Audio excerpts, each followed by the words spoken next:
Hey everybody, welcome back to my channel. My name is Lara and today I am going to be recommending you 5 fantasy books that read like historical fiction. Now, I've read a decent amount of historical fiction in my time. I wouldn't say it's my favourite genre or my favourite subgenre, but I do enjoy a bit of historical fiction now and then. I've also been reading quite a bit of fantasy that has historical fiction elements. That's not necessarily me saying that they are fantasy historical fiction, which I know is like a subgenre of fantasy and historical fiction, but they read like historical fiction, and I think if you like that genre or subgenre, then you'll enjoy these books. Wow, how many times did I just say historical fiction in a really short amount of time? Too many is the answer. All right, let's get started. So the first book that I'm going to recommend is A Brightness Long Ago by Guy Gavriel Kay. Now, I love this book. It is one of my favorite books of this year. It's one of my favorite books of all time. It is essentially following the rise and fall of two merchants in their quest for power, and it is a multi-POV story. We are following 3 main POVs, well, really one main POV and then kind of 2 side POVs, and then like a bunch of other like tangential POVs. But my gosh, is this world incredibly rich. The reason why I loved it is because I love Renaissance history. It is my favorite period of history, or one of my favorite periods of history. I studied it a lot. I read a lot of books about that period of time, especially about Italy. And this is the backdrop that Guy Gavriel Kay uses for this book. It's funny because I did see some of the influences that he might have got from Renaissance Italy. I think he just did a really wonderful job of paying homage to one of the most important periods of history. It just felt really real. It felt very familiar, and it felt like I knew these characters and that I'd come across them. And that's what you want in your historical fiction. Not that I'm saying this is necessarily historical fantasy fiction, but it felt like it. And it's just really rich, and the world building is incredible. Everything works in this book. And I think if you like historical fiction in any way, shape or form, you will love this book. I also have like a full length gushing review of it, which I'll link in this video. So if you want to check that out, I definitely recommend it. All right, next on my list, we have The Sword of Kaigon by M.L. Wang. Now, The Sword of Kaigon I read about 2 years ago. I was not the biggest fan of it. It's got a lot of love. I mean, it's a self-published fantasy book, and it got a lot of really positive praise, which I think for the most part it does deserve. It's just not my type of writing style, I don't think, which is why I didn't really get on with it.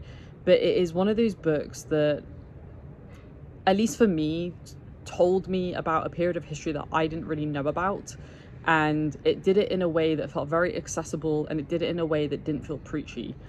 One of the things that I hate when an author uses history to inspire their books is when they try to have a message.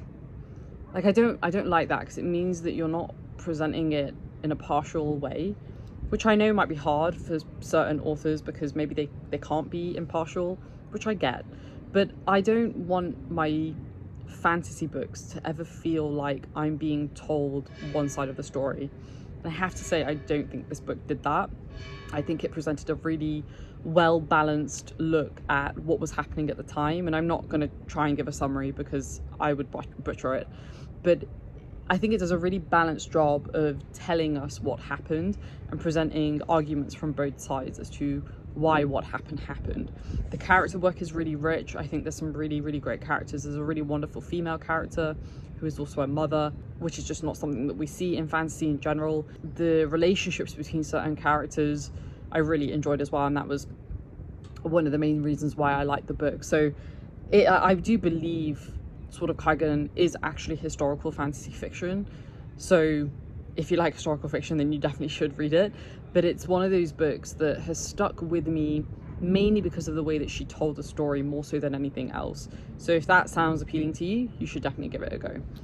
Next on my list, this is one of my favorite series ever, and that is the Daveabout Trilogy by S.A. Chakraborty. This is honestly still one of the highlights that I read last year. The second book in that trilogy is like one of the best books that I've ever read. The first book was great, the third book was also really great, but the middle book is everything that you want in a book, done masterfully. And S.A. Chakraborty is just a phenomenal writer. She creates really compelling characters. She creates really interesting character developments and plot developments, but never does it in a way that feels dishonest. It doesn't feel like, you know, she's just kind of connecting these loose threads together. No, like everything has a purpose, everything has a point, and it's just beautiful. The world building is also amazing. I really remember her world building. I mentioned this before on my channel that I'm not hugely into like lots of world building. I don't really care most of the time, but she's one of those authors that she did it in such a specific way that I just loved it, and it really enriched the experience for me, and I don't think I would have loved the book as much if she hadn't have done the world building in that way. If you want like a really vivid Middle Eastern, North African inspired fantasy book and you like historical fiction, then this is definitely the one for you. It's so good, guys. Like, it's so good. All right, penultimate on my list is the Prince of Nothing trilogy by R. Scott Baker. Prince of Nothing trilogy, absolutely incredible world that Baker created, and it's still a trilogy that I think about all of the time. There's a lot happening. It's very influenced by the Crusades, and I definitely got some of that, especially in the second and the third books. And there's just a lot happening, but it doesn't necessarily feel like it. There's a lot of nuance, there's a lot of detail, there's a lot of slow developments. It's definitely a slow read, I would say, but my gosh, is the payoff worth it by the end of the third book. And the second book, again, is one of my